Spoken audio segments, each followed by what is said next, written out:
Okay, so welcome after a week's vacation.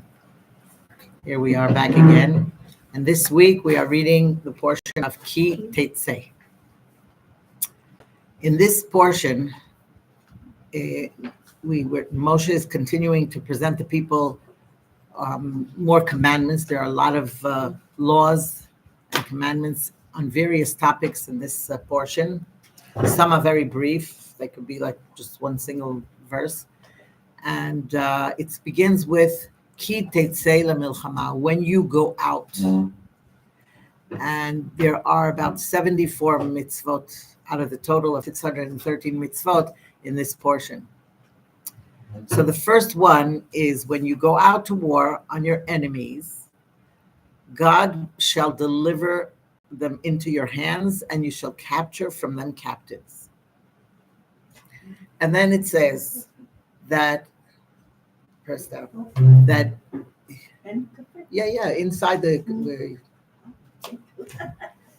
that if you see among the captives a beautiful woman and you desire her, you may take her for yourself as a wife. You shall bring her into your home, and she shall shave her head and let her nails grow. She shall remove the garments of her captivity from upon herself and stay in your house and weep for her father and her mother for a full month. And after that, you may come to her and possess her, and she will be a wife to you. That's if you still want her. Wow. For women who were captured, right? That's for captured women, yeah. Yeah. Now, the point is that when it says Ki Tettze, first of all, why does it have to say Ki Tettze LaMilchama? When you go out to war, why can't it just say Ki Tilachem when you fight? Like why does that? What's the Tettze? And then we know it's interesting that next week's portion is Ki Tavo. So here you go out, and next week you come in. So it's like, and you know that on Shabbat we read the first few psukim of the new portion. So in other words, on the same day you're reading Ki Tettze and Ki Tavo on Shabbat. So it seems sort of like a contradiction, and the Rebbe explains it very nicely, and he says Ki Tettze LaMilchama. There's different kind of wars that the Rashi tells us it's reshut. Reshut means that it's not a war that the Torah commands you to do. It's a war that you're permitted to do. Yeah. Now, what kind of a war does the Torah command you to do? The Torah commands you, like for example, to conquer when they had to conquer the land in Israel, or if you to widen your boundaries or whatever. But so, what does this mean, reshut? So it's interesting that the word reshut means that it's yours, like you are al eivecha. It says al eivecha. You have to go with this mindset, ki tavo, that you won. They say that Napoleon conquered a lot of for a while. He was very very successful. Their army would go out with a march, with a victory march. The Napoleon's March, they sing it every Yom Kippur now. In other words, when you go out with this victory song, it's like we're already victorious. So then, when you go with that mindset, you win. And so when it says Ki Tettze LaMilchama al oivecha, in other words, you already al oivecha, you're already victorious, you're already accomplished. Then Ki Tavo, then you will. You'll be able to settle in your land, and you'll be able to have, everything what it should be. In any case, let's first see what the when it says the phrase al oivecha, on your enemies. So literally, it means on top of your enemies. In every battle, the way to achieve victory is to gain the higher ground, right? You want to be the yadecha ala elyona. You want to be the one who. So you never stoop. You never stoop to the level of evil to fight the enemy. In other words, there's a way to achieve victory is if you gain the higher ground. Not stooping down to the level and fighting on your own terms. And our sages say that one who wrestles with a filthy person becomes dirtied as well. Mm-hmm. So you have to rise above it. You don't want to dirty yourself.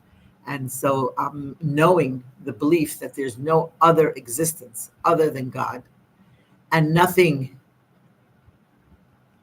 can contradict his goodness, and nothing in truth has any real power.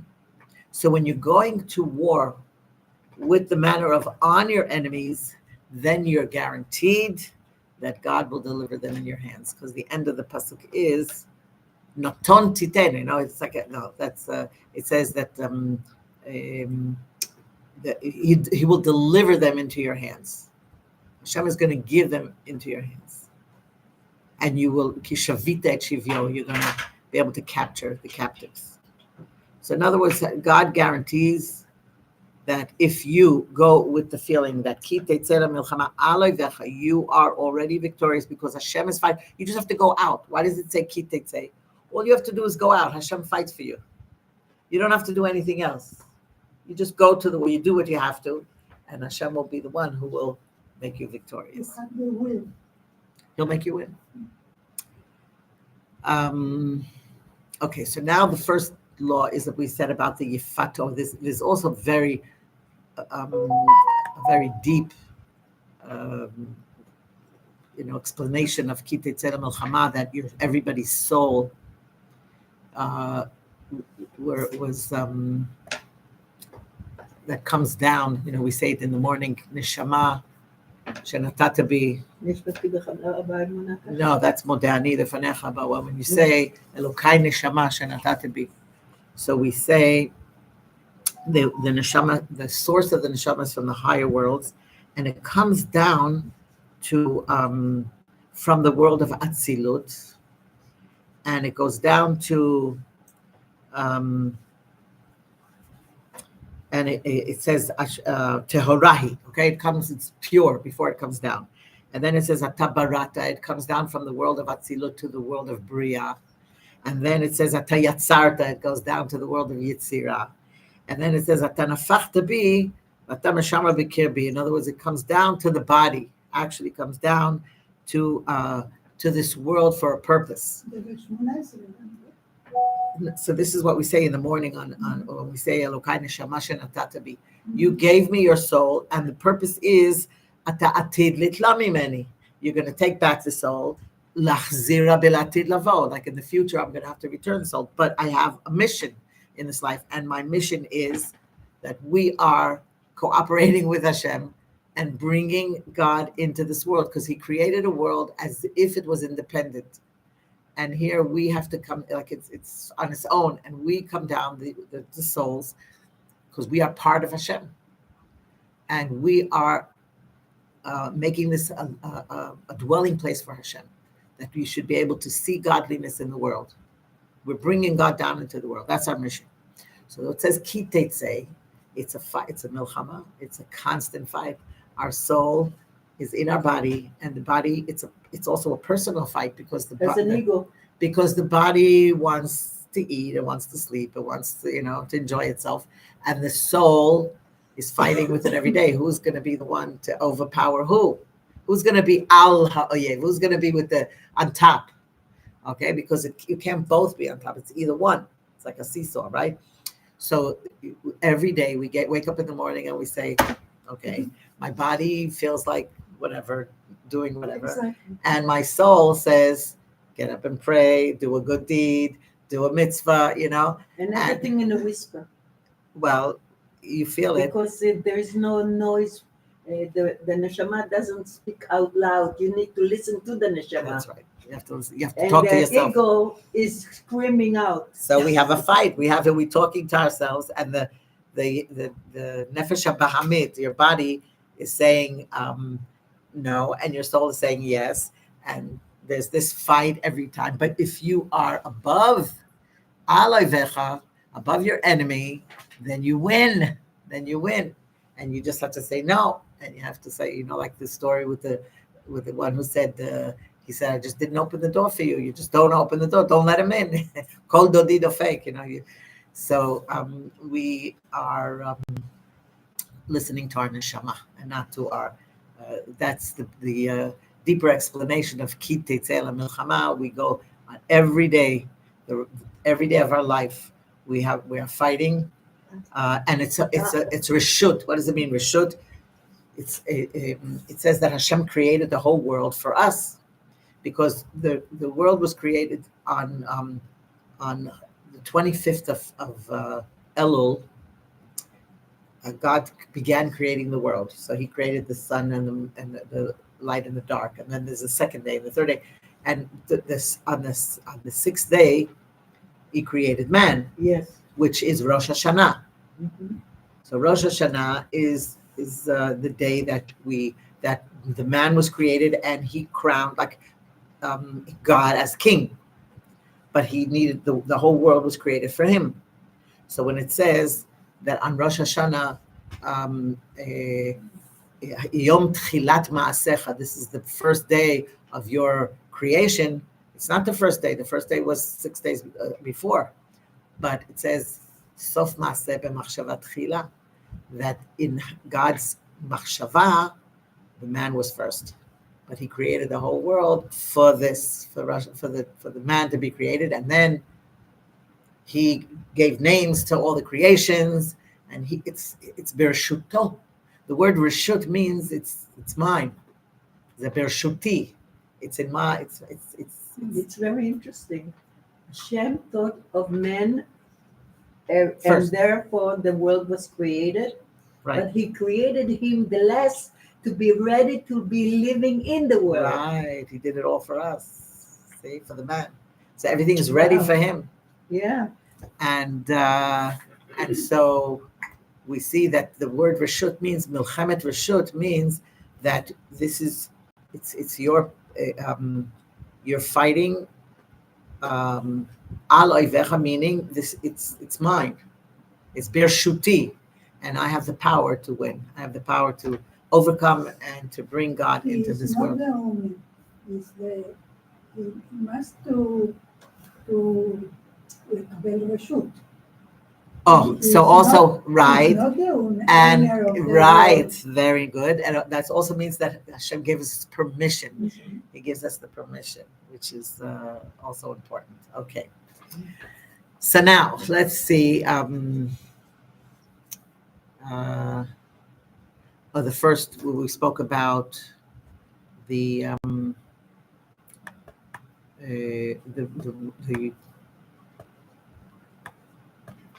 okay. So at first glance, the Torah seems to permit a Jewish soldier to marry a woman and taken captive in war. But the sages explain that it's not because the Torah approves it. The Torah is addressing the reality of human weakness, the Yetzer Hara, the evil inclination. Now, if he doesn't give permission, he might sin anyway. So if the Torah would outright forbid him, so the soldier will take her in a forbidden way. So Hashem wants to prevent a worse sin. And so the Torah gives a restriction in a framework of she has to shave her head, she has to grow her nails, she has to wear unattractive clothes, she waits a month in his house, To make her and unattractive. and he walks by her all the time, and she's always crying because she misses her home. Sorry. It's okay. And it doesn't mean that the Torah doesn't see it as not desirable. It's not ideal, right? And the Torah hints at the consequences, that if he does marry her, eventually he'll despise her. Because the next thing is that if you marry a woman and you hate her, so this is probably the consequence, that it's not going to last too long. But does she have to convert to Judaism? Does she have to convert? Because it sounds like it can be a woman who he's captured who isn't Jewish, so from a different... It sounds like shivcha. Mm-hmm. He comes home, he has a wife, and he says, hi, I brought someone home, this was before the Gzera. There was a decree of Rabbeinu Gershom that you can only marry one wife, thank God.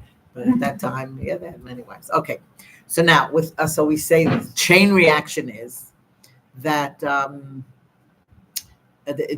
Torah immediately follows with this law that a man who has two wives, and one he loves and one he hates.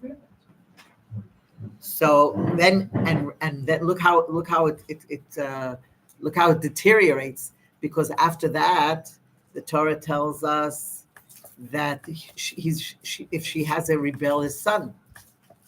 So the sages say that this is the sequence. It's the cause and effect. So eventually you're going to hate her, and then you're going to have a child that's rebellious. So yeah, he marries the captive woman. He ends up hating her, and from this union comes a rebellious son.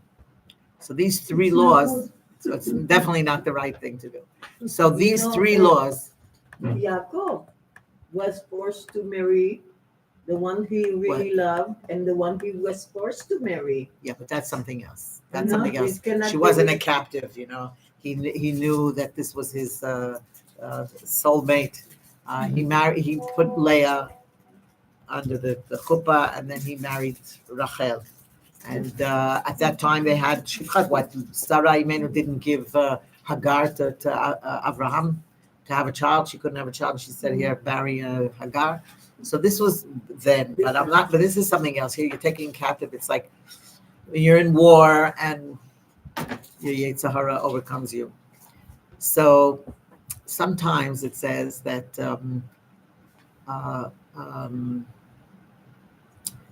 that a holy soul is imprisoned in the depths of the klipot, and the klipa is like the shell that conceals godliness in the world. So it comes to pass that the Jewish soldier is attracted to a captive woman because his soul recognizes the beauty that's imprisoned within her. And that's why the Torah refers to her as a beautiful woman. He sees a beautiful woman and he wants her. But even though the same law applies if one is attracted to a physically ugly woman, okay? Same thing is true. So the Torah tells us that she has to be cleansed of her impurity. You have to take off the klipot.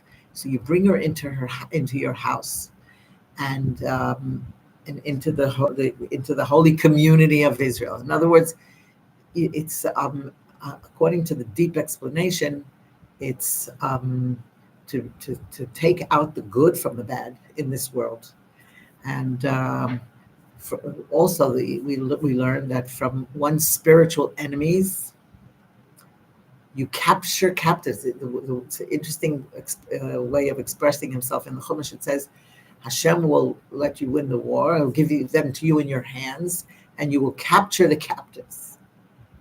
So anything negative in man or in the world could be used for the good. So our lesson is that the Baal Shem Tov teaches us that everything can be used for the service of Hashem. So you're capturing the captive and you're taking out the good from the bad.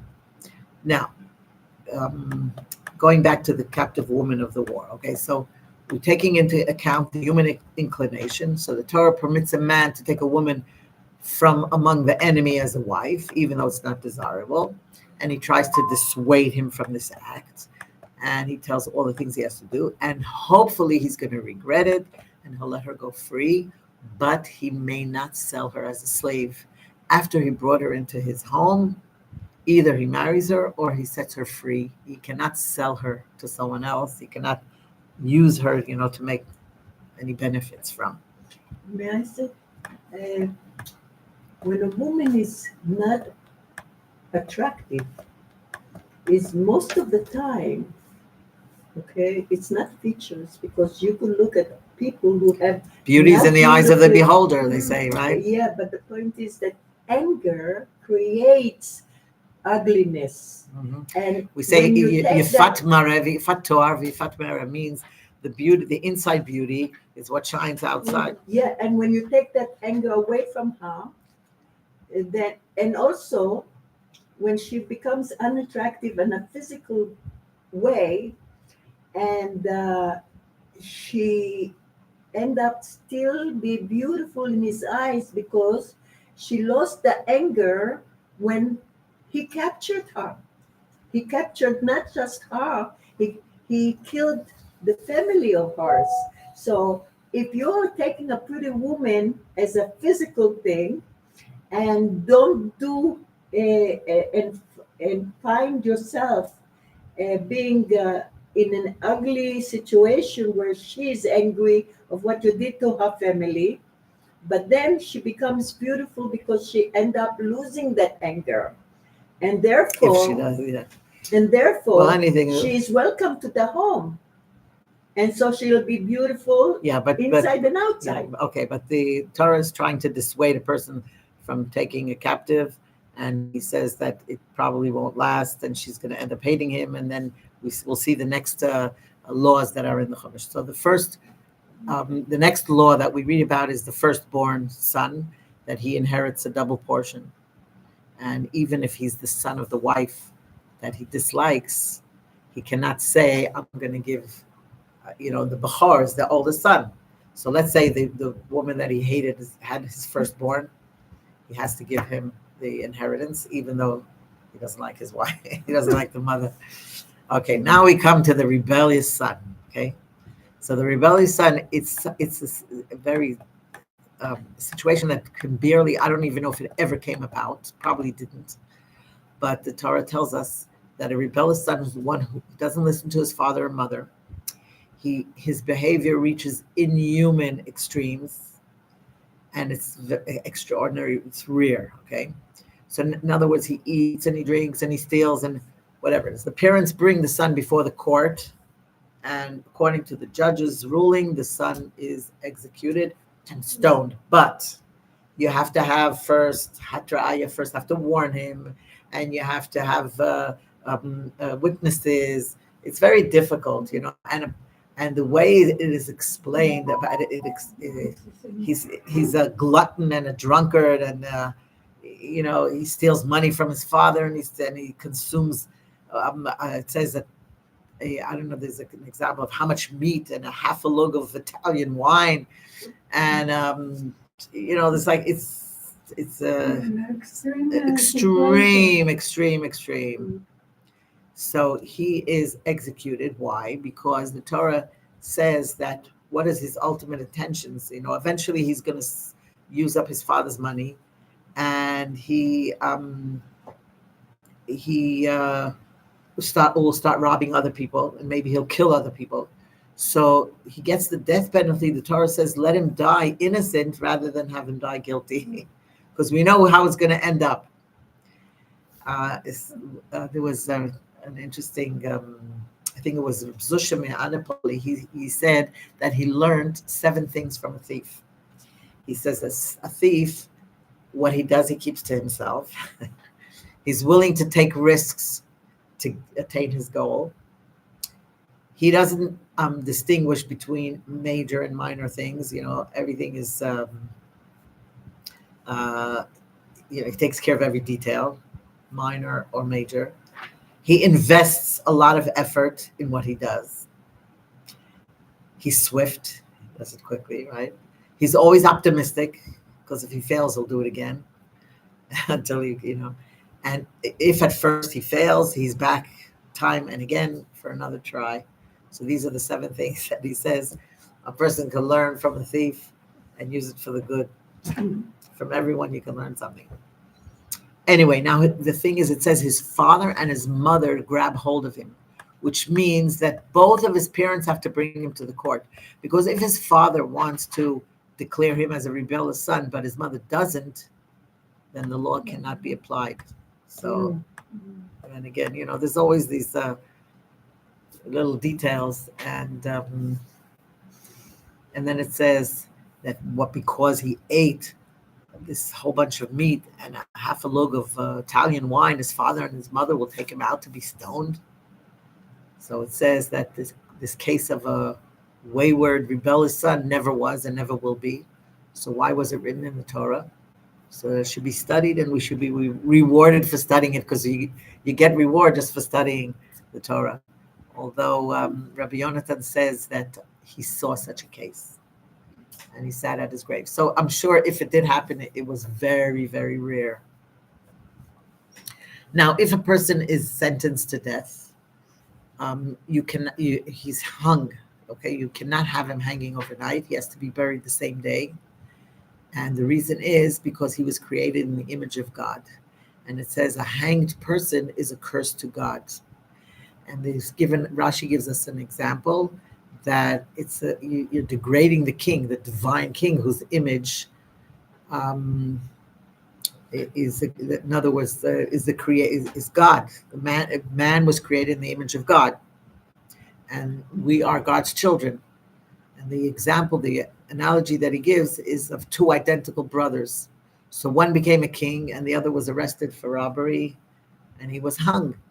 And everyone who saw the twin hung, they said, "Oh, the king is hanging." So you understand. So that's why when you see a person hanging, assuming that we are in God's image, right. So that's why it's a degradation. It's degrading God Himself. Then we learn about returning lost property or helping someone on the way.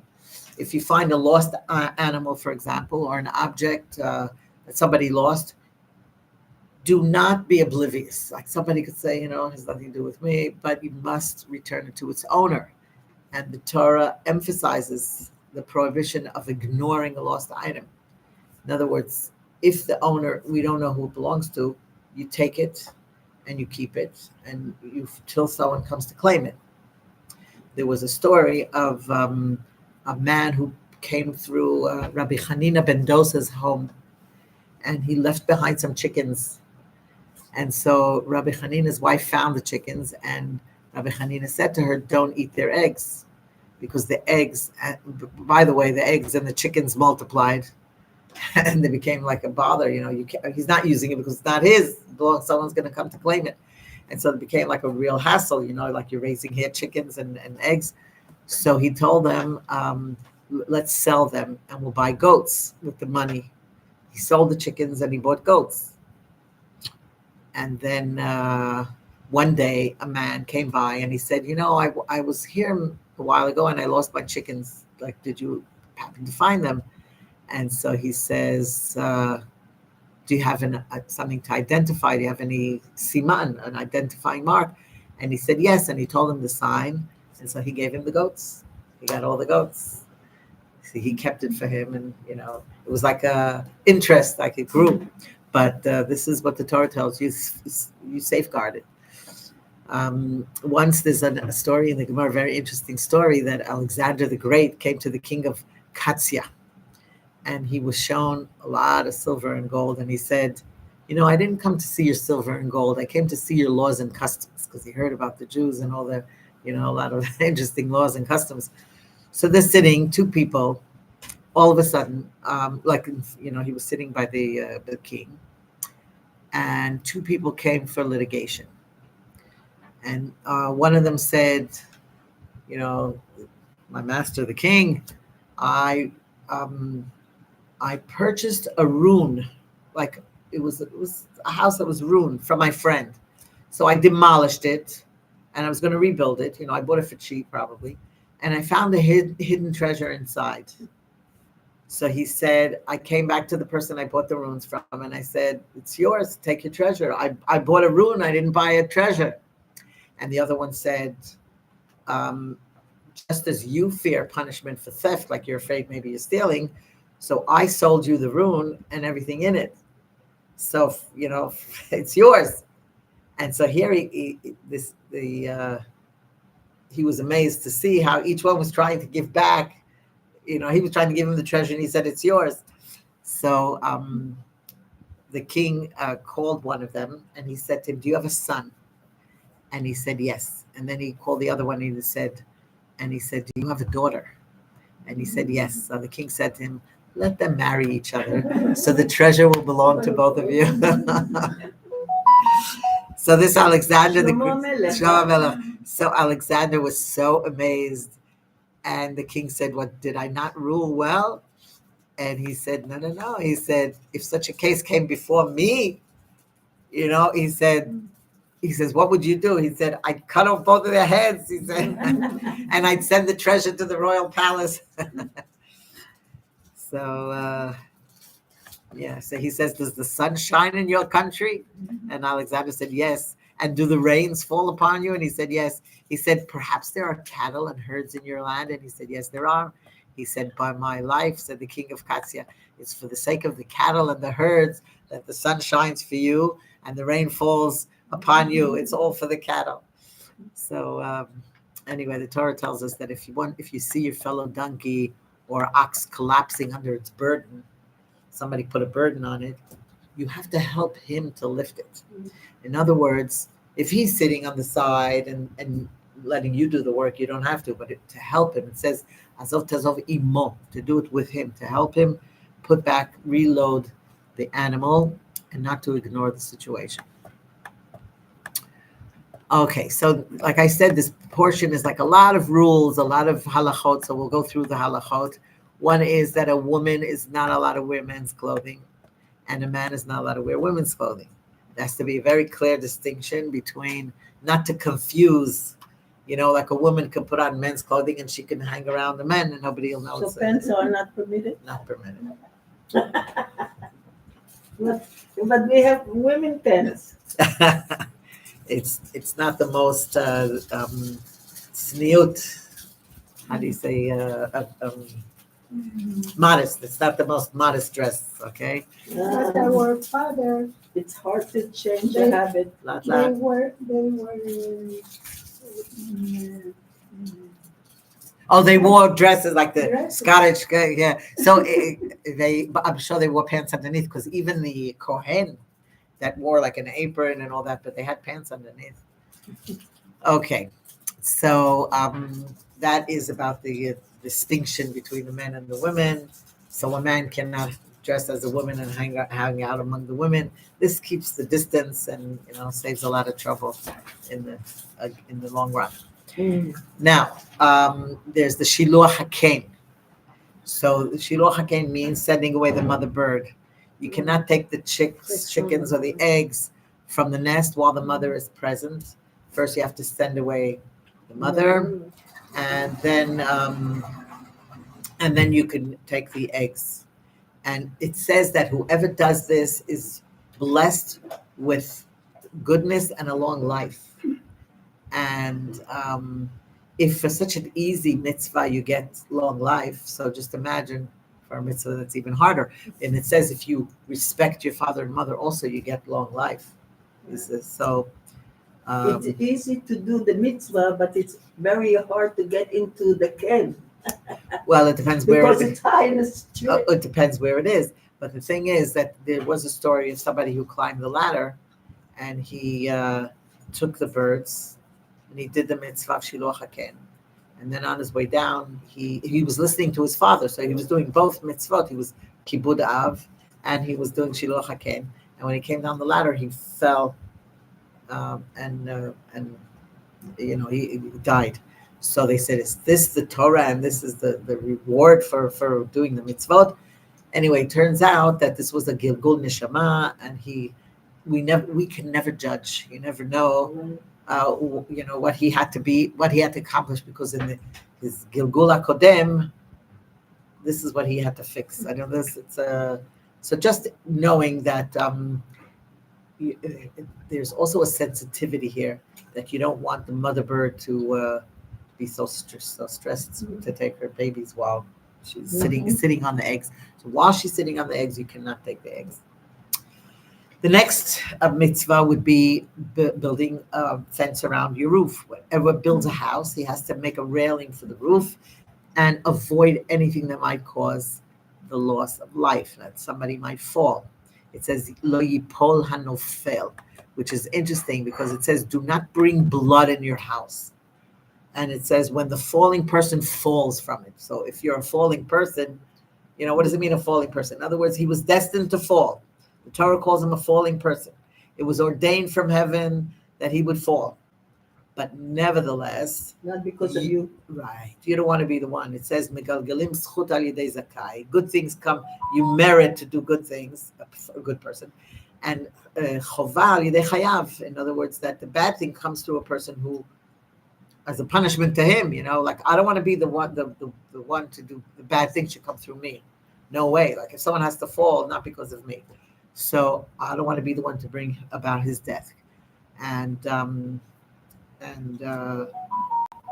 it says like the ill fortune are executed through guilty people. So if you're guilty, something bad might happen. So we don't want to be guilty.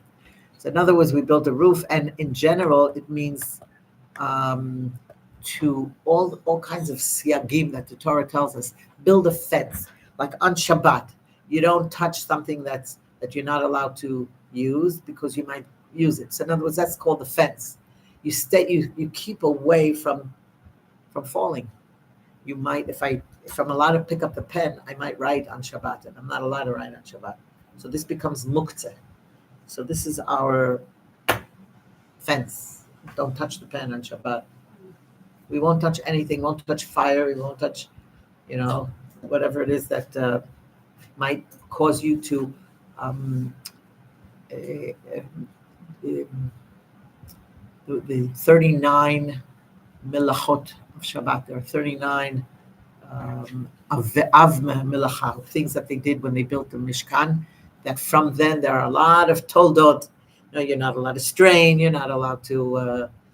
All this comes from the 39 avot melacha, from the main work that they did, like coloring or erasing or building and all these things, painting or separating. Separating. Oh, separate. You have to separate the good and the bad. Like you have a salad, you're not supposed to separate the vegetables. You don't miyun. You don't do miyun, like you don't put the spoons with the spoons and the forks with the forks and the knives. You can't do that on Shabbat. We don't. There are a lot of things that come about from the main law that we know today not to. It's hard to do. Shabbat, there's a lot of laws, a lot of things. Some things that we learn as we go along, and you find out like you're always learning something new. Yeah. Okay, now the next mitzvah is shatnez and tzitzit. So there are you're not allowed to mix certain things together. You're not allowed to do kilayim. Kilayim means to plant grains, a grain together with grapes. Grapes should be separate. In other words, mixed seeds are called kilayim. You don't mix seeds together. Now, we have, for example, a nectarine. A nectarine is a peach and a plum. You're allowed to eat it, but you're not allowed to plant it. You're not allowed to plant it? You're not allowed to mix seeds. So Well, they did it already, so now they just plant the nectarine itself. It's been done. It became a new fruit. But so how come it's kosher? If it you're was allowed done, to eat you're it. not allowed to do it. That it says that you're allowed to eat it, but you're not allowed to grow together. You're not allowed to plant them together. You're not allowed to plow animals of different species. You cannot have an ox and a donkey together. And there are a few reasons. Also because they're at different pace, and you're hurting one of the animals. One is going slower, one is going No faster. balance. You can't put them on the same yoke. And also it says that the kosher animal chews his cud. So he's chewing his cud, and the donkey says, "Oh, he got an extra portion of food. Where's my food?" So he feels like, he's Jealous. definitely feels this. What's the word? He's eating slow and the donkey eats fast. So he's eating his portion too. No, but the donkey, they most finished their food, and here the donkey finished, and the ox is still, chewing his cud. He says, "Oh, you got another portion." Anyway, so you're not allowed to wear a garment that's woven of wool and linen together. Shatnez. That's shatnez. And the Torah repeats the But do commandment. we know why? It's a chok. Cannot mix. And Torah says that the fringes on the four corners of the garments, but if you have a clothing that has four corners, so you the talit katan that the men wear is made of wool, and the tzitzit are linen. So it says that why is the Torah repeating the laws of the tzitzis here is to tell us that for a mitzvah you're allowed to. You're permitted to attach the woolen fringes to a linen garment. If you're wearing a linen garment that has four corners, you attach the tzitzis, and the tzitzis are made of wool. So for the mitzvah of tzitzit, you're allowed. Oh, you mean linen? To Even the kohen, I think in the kohen's clothing, there was a mixture of linen and but you yourself are not. And by the way, like when you buy a coat or a suit, so many times in the collar, like let's say it's a woolen coat or a woolen suit, in the collar they put linen to keep it stiff. So that's why there are machon shatnez that you give the clothing to check. Sometimes when you buy the suits, the men's suits have already a tag that it's was checked for shatnez. Yeah. Okay, so now we're talking about forbidden relationships and marriage restrictions. If a man claims that his wife was unfaithful and he brings her to court, so if it's true, she's punished and she's executed. But if it's false, then he's punished and he has to pay money and he can never divorce her. Catholic marriage. He's not executed. What? He's not executed. He's not executed, no, but he's punished with lashes and he's fined and he can never divorce her. So one who lies. 1 minute, and the woman is executed. If she was So why is it so? Because he wasn't unfaithful, he just claimed that he thought that she was. But if she was and she committed adultery, then but then again there has to be people who saw her. Now who does it in public, so who's going to see her? So it's very difficult to carry out this punishment, probably never did. And it says that a court that carried out a death penalty more than once a year is a fatal court, and it probably never happened. It probably didn't happen. But then again, you have to have two witnesses, not just one, and they have to have seen them together. So what is the sikui, How many people see two witnesses at the same time to see somebody? What do you mean to see somebody? To see them intimate? Probably not. So they might see them walking into the house, but nobody really knows. With the cameras, maybe. Okay, so now, so somebody who is intimate with a married woman, they are both executed. But then again, it's they're witnesses, yeah. If someone is intimate with a engaged woman, because at the time they were engaged and then they were married. It was like erusin and kiddushin that were separate. She would get engaged and she would go home to her house, but she was betrothed, and she belonged to him. So again, they are both stoned.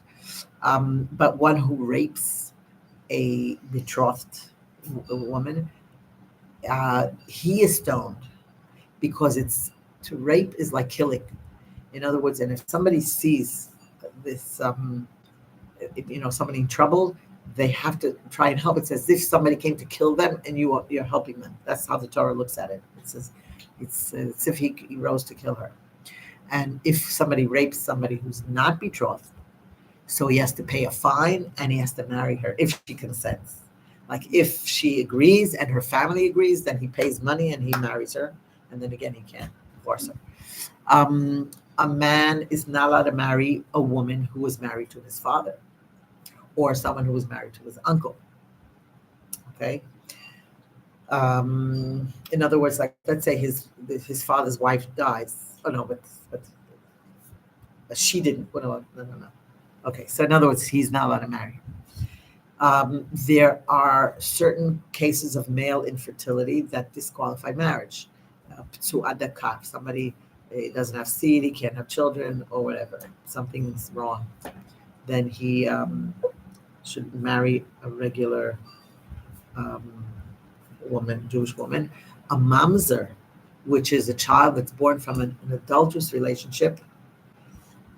That means that he was with somebody who was married. Okay, that's a mamzer. A mamzer is not just from any intimate relationship. In other words, if she wasn't married, then it's not a mamzer.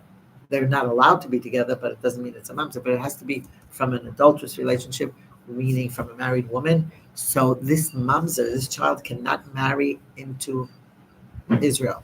In other words, he can only marry another mamzer or somebody who How converted. about if somebody doesn't recognize that he's a mamzer?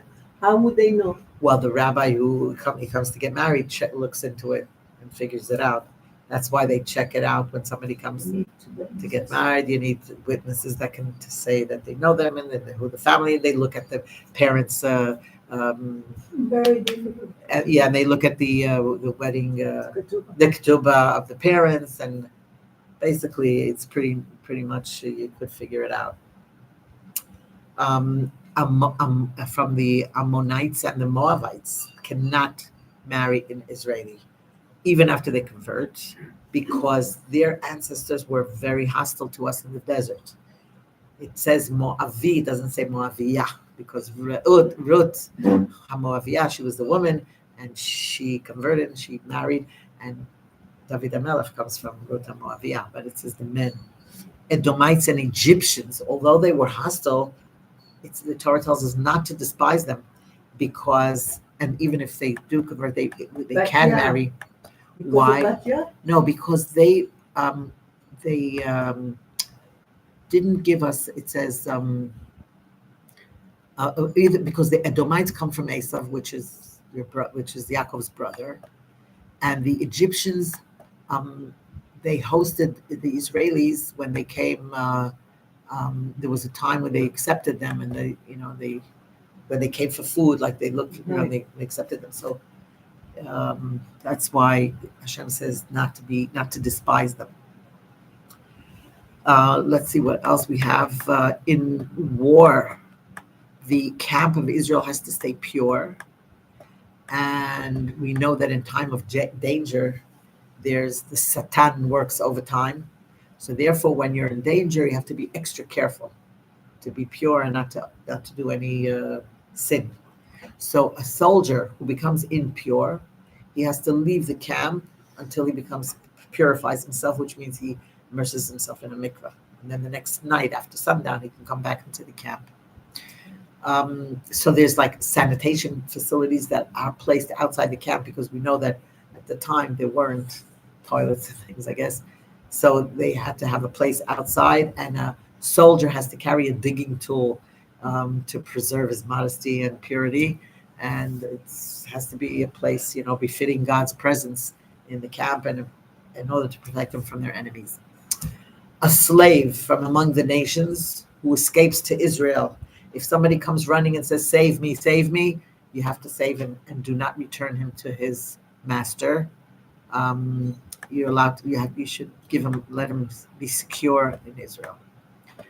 A man or woman may not engage in prostitution. And if somebody got paid as a prostitute, let's say they gave him an animal or something, this animal cannot be offered as a sacrifice. Okay? Or if the money of a prostitution cannot be, or somebody had a dog also, it says, and from this dog he switched it to a kosher animal, also cannot be brought up as a sacrifice. Let's see if we're getting to the end. There's a few more laws. Do not lend with interest. You're not allowed to lend with interest. And this means the lender and the borrower. And the Torah promises blessings to those who keep this command. You can lend to a Gentile, to someone who's not Jewish, with interest, but not to a Jew, not to your brother. Now, one who makes a vow and he says, I'm going to donate this and this amount to the Beis Hamikdash, he must bring it before Shalosh Regalim, before the 3 holidays passed. Because if, let's say we have Sukkot, Pesach, and Shavuot, doesn't matter which order, but if all 3 holidays, when you go up to Yerushalayim and you still didn't bring your offer, then you did a sin. And it says, so you have to say bli neder. You should be careful not to make a vow. A worker in someone else's vineyard or field, let's say you have a worker who's working in your field, he's allowed to eat the produce, but he's not allowed to take anything away. Okay, he can only pick it by hand. He can't cut it. So whatever he can pick by hand, he's allowed to eat on the way that he's working in the field. And at the end, we have laws of marriage and divorce. A man can divorce his wife only with valid grounds. It has to follow a halachic procedure. He gives her a get. He has to give her a bill of divorce. And after the divorce, the woman can remarry. Once remarried, if she divorces again or widowed, she may not return to her first husband. Right. Okay, a man who's newly married should not go to the army for the first year. Um, he has to dedicate his time to building his home and being with his wife and making his wife happy. He has a I have mitzvah. a question. Why I know that you're not allowed to, but why, if they rekindle their relationship and Once she was with some other man, she's not allowed to go back. That's why you have to think very hard before you get divorced. If you might want to go back, if there's any little spark left, work on it. there Don't. is no limit of how many divorces she could have, right? So she's going to be with that man. I know somebody who married someone 5 times. She divorced him and she remarried him 5 times. Because she The didn't same have another person? man. I don't know. I'm not going into it now, but anyway, that's No, her. I'm saying she's But not she was doing allowed it. to. She's allowed because he's the only man. Yeah, that's right. Okay, now, I love you, but I hate you. there's a very, very thin line between the love and hate. Yeah, it's like a hair string away. Okay, you're not allowed to kidnap. You're not allowed to slander. Um, let's see. If you want to take collateral, let's say you take a collateral like from a poor person. You took his blanket, so at night you have to return it because he has nothing to cover himself with, and you're not allowed to withhold wages from the poor. You have to pay him that day, and you cannot sentence a person to death based on the testimony of a parent or a child, and you cannot um, give favor, like in justice, you cannot give favor to the poor. Like a judge might say, well, he's poor anyway, let's give him the benefit of the doubt. You're not allowed to do that. A widow's property is not allowed to be taken as collateral. If somebody leaves the shields in the field, it has to be left for the poor. There's a portion of this pe'ah, which is a corner that has to be left over when you're plowing your field to leave over when you're sowing, when you're Ruth. The story of Ruth. and Boaz. Yeah. Naomi. Okay, so we leave a pe'ah, and there's leket shechacha in pe'ah. In other words, something that falls out of from what you're taking, from you're collecting, you leave it. You don't pick it up if it's just a few sheaves. And if okay, now again, an ox cannot be muzzled while it's threshing, and it has to be allowed to eat. There's the laws of this. I told you there's a lot of laws of this portion. There's the laws about the chalitza, yibum and chalitza. If a man dies childless, then his brother has to marry the widow, okay, to continue the lineage. That's yibum.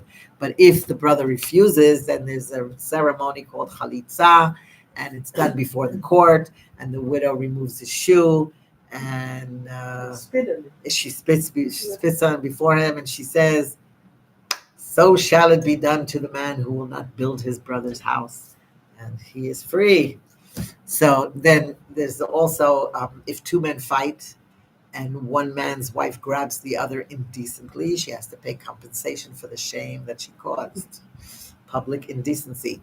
Honesty in trade.